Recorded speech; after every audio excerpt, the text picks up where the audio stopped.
tempête mais c'est pas un être Guy c'est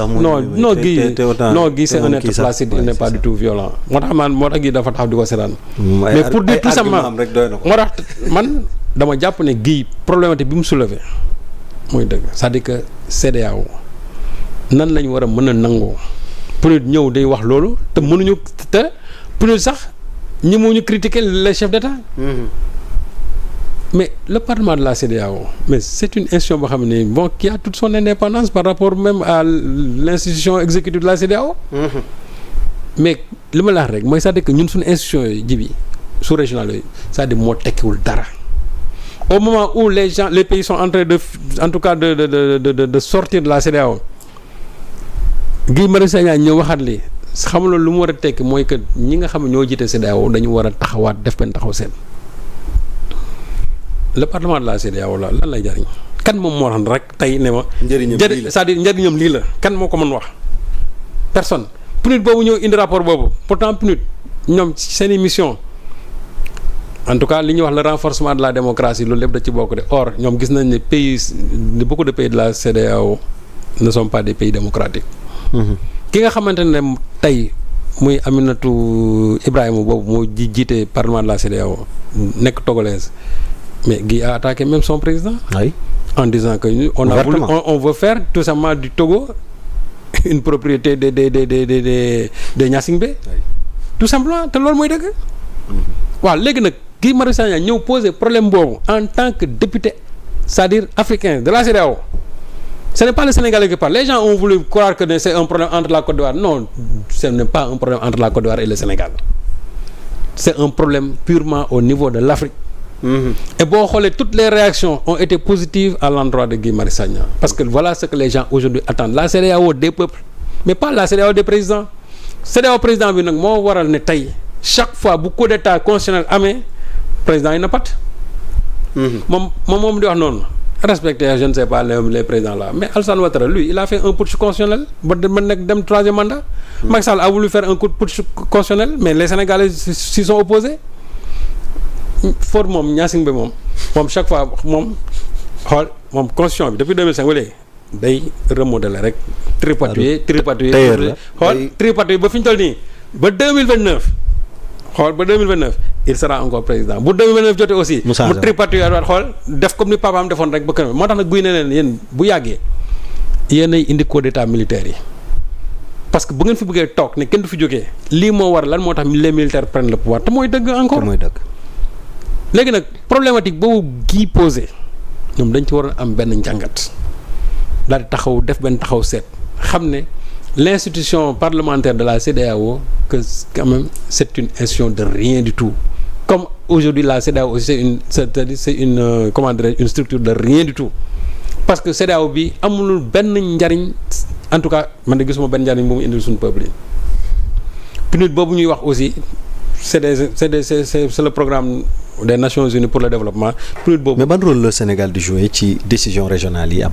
Actuellement il y a Fatou Sow Sarr je crois qui est dans une des commissions xaw ma aux affaires sociales moom mi ngi ci mais à part ça je ne crois pas que ne am na beneen poste sax ñun bu ñu fa occupé mais ji foofu même quel que soit le poste que tu occupes gis nga le problème mooy c'est-à-dire il faut qu'on repense le fonctionnement de ces institutions. C'est-à-dire que institutions yi ban taxawaay la ñu am bu fekkonte ne tey dañ ne benn dëkk problème en tout cas benn pays problème démocratique am na fa ñu ngi réprimer peuple bi wala nangu ñu dem def élection yu claire parlement de la CEDEAO taxaw comme souvent ni ko le parlement européen di taxaw di ko wax ñenn ñi taxaw daal ne loolu du fi am wala nangam mais su boobaa mën nañu wax ne institution bi am na njariñ mais même boo xoolee la cour de justice de la CEDEAO cour boobu tamit mook zéro yam parce que décision bu mu jël gars yi duñu ko respecté alors que ces décisions sont exécutoires mais décision bu mu fi jël ñu jël ko teg ko fële Macky Sall ñaata yoon nañ ko daan ci lu jógee cour de justice de la CEDEAO mais mësuñu ci appliqué leen c'est pour dire tout simplement que ñun nous sommes les premiers violeurs même dans nos institutions loolu mooy dëgg donc institutions yi nag jaratul nit di ci rey seen bopp soo xoolee la session là la plénière gisoo fa sax député yu bëri alors que le parlement compte 115 membres mais gisoo fa presque kenn parce que les gens ne sont plus en tout cas attirés par cette institution là qui finalement n'est que le reflet nag de ces chefs d'État yi nga xam ne ils veulent s'éterniser au pouvoir. D'accord. Le président Bassirou Diomaye Diakhar Faye est actuellement mu ngi France. lan mooy importance su cette visite là ci relation yi entre le Sénégal et la France.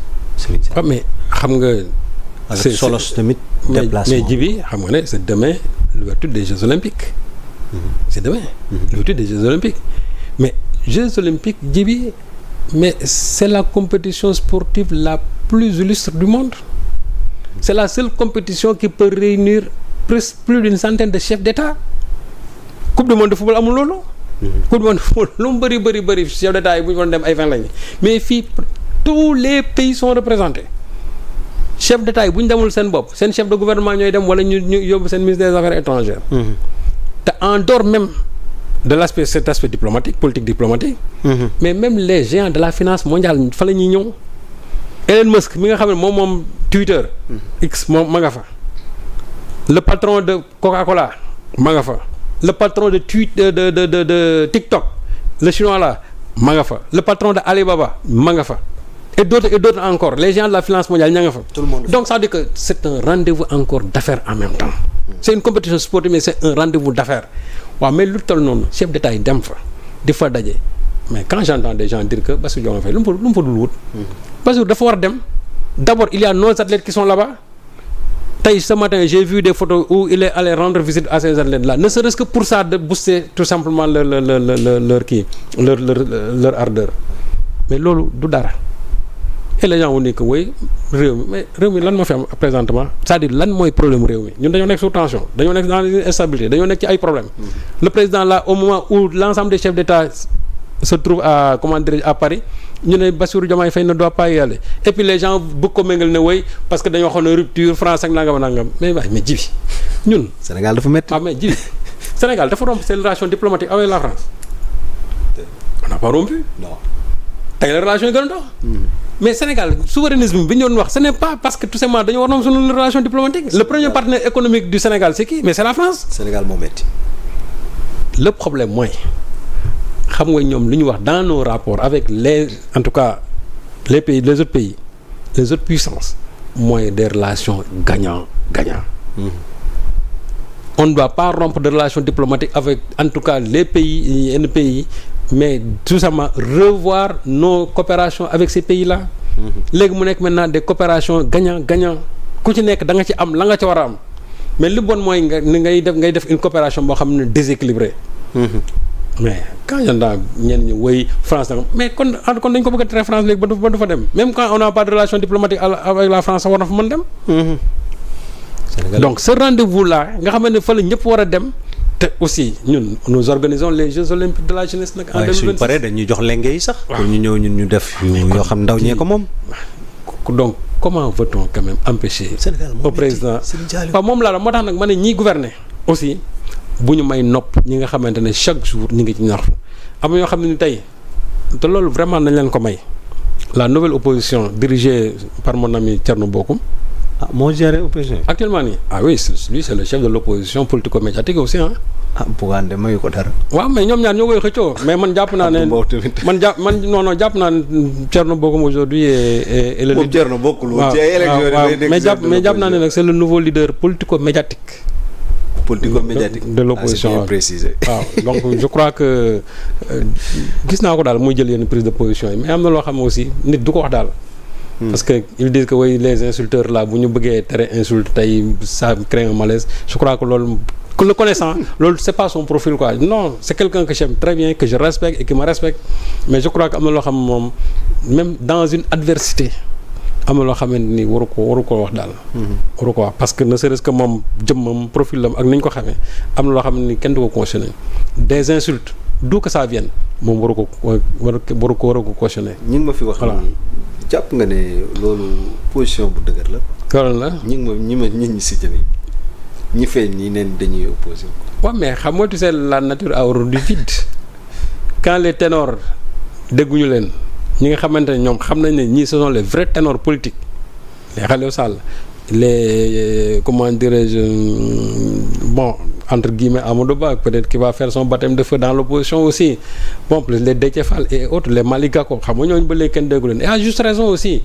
Anta Babacar waaw parce que gisaguñ ñoom aussi peut-être lu tax ñu wax mais man jàpp naa ne ñooñu ce sont les vrais opposants mais actuellement nii certains pensent que peut-être le terrain étant vide, mais il faut le remplir maintenant par des déclarations choc, par des attaques médiatiques, etc. Mais tu sais, Lolo, ça ne passe pas.